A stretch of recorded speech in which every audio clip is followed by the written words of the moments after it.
But anyways, my friend, by like the third day, he was like, dude, this is like Groundhog Day. He's like, man, we get up, we go have breakfast, we go train for 3 hours, we come back, we have lunch, we go back, we train for 3 more hours, we come back, we have dinner, and we're both dead. And he goes, and we've done that every day. And I said, yep, and we'll keep doing it every day because we get there well in advance. But that's what we did. You get used to the courts, you practice, you train, you practice, you train, and you just don't really have much time. And then the next thing you know, you're in your competition, and you're not going to do anything when you're in your competition draw. Those days. So the only time you have to do anything is when you're done. And I guess the fortunate part of succeeding and keep winning is we didn't have much time at the end. A day or two, but that was it. And it was time to go home. So is most of the time when you're in Beijing or when you're in Athens, most of the time at the Olympics, is it spent on the front end? So like you'll get there maybe a week in advance, practice until the competition starts, and the back end you're pretty much done. The back end we're done, and there might be 2 or 3 days, and it's closing ceremonies, and we are gone the next morning. Wow. Yeah. Now, do you book your flights in advance for that, or do you normally like just book it as soon as it's done? So one thing I can kind of expand on this a little bit and talk about the rest of my career also at the same time. So with all of this travel, when I actually go to the actual Paralympics, that's funded by the USOC. They book the flights. They do they do everything in terms of that. But for all my other tournaments, that I'm booking them on my own. And funding wise, I do get support from the USTA. I didn't early on in my career that support didn't exist, but it has built up over the years.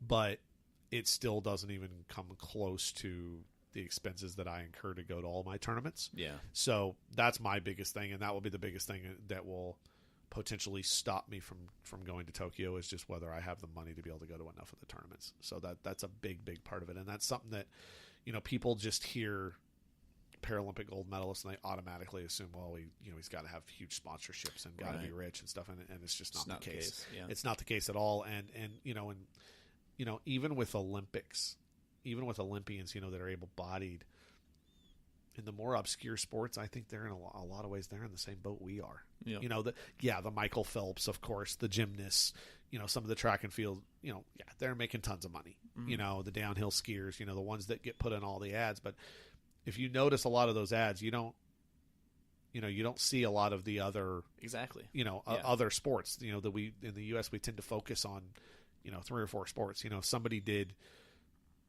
good in rifle shooting in the U.S., not a whole lot of people would know. Yeah, exactly. Whereas in other sports, they're a national hero because they won a gold medal in rifle shooting. And I'm just randomly just picked rifle shooting as I was talking there. Yeah. But that's just the way it is. And for Paralympians, it's even more so. Do you get any for winning the gold medal? Do you get like a bonus check or anything? Or is there any type of financial reward? So.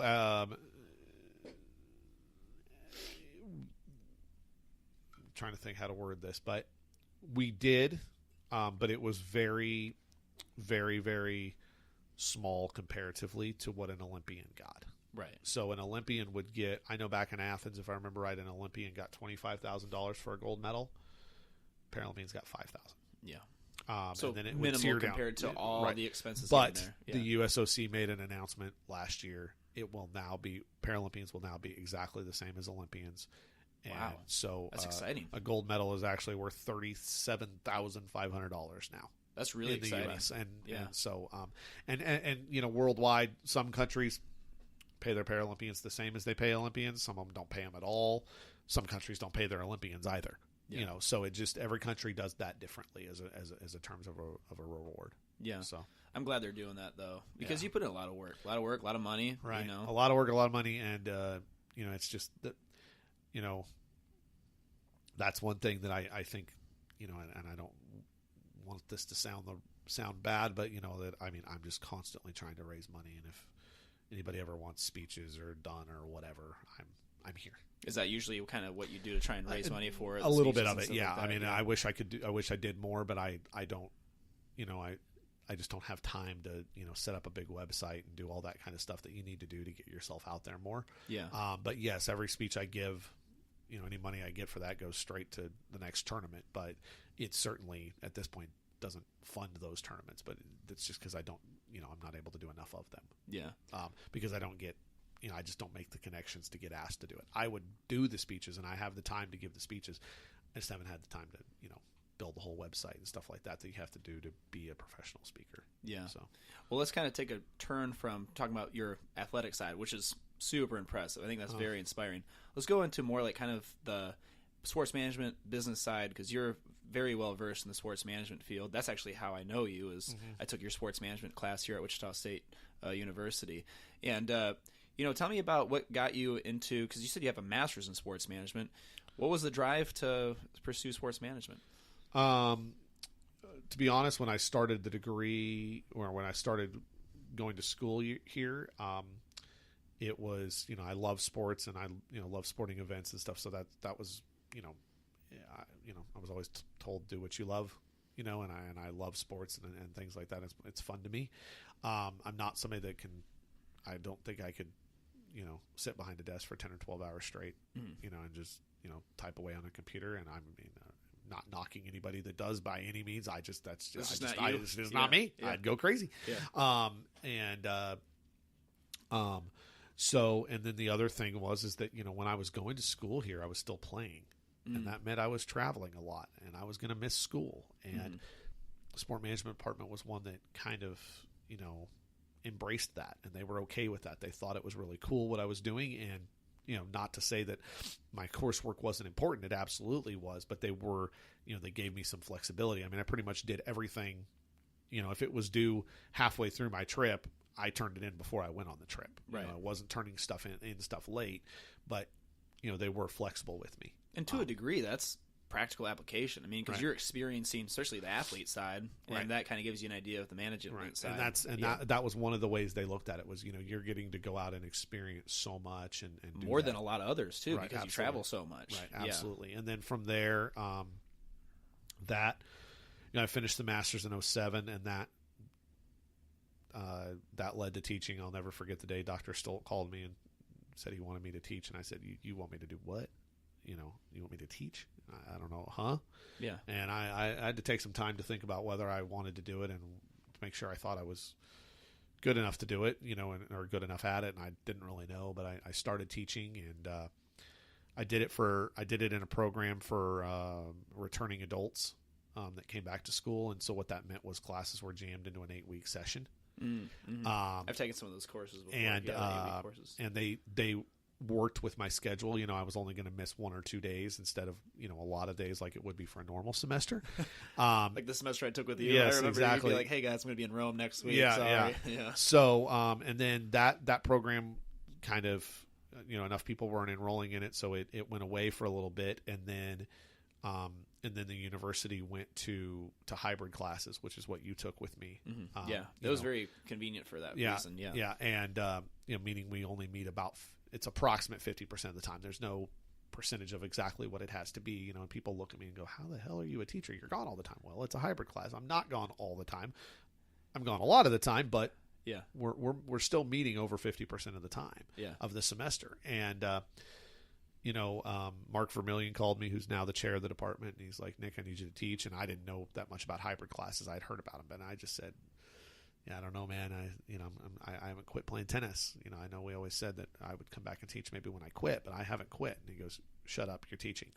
So sounds like you're kind of dragged into it. Yeah, and then he explained to me that it was a hybrid, and that it would work, and that I could work around my schedule. He knows that I know my schedule, at least big chunks of my travel schedule. I know it decently in advance, and so that's how it works. And I think it's a really cool.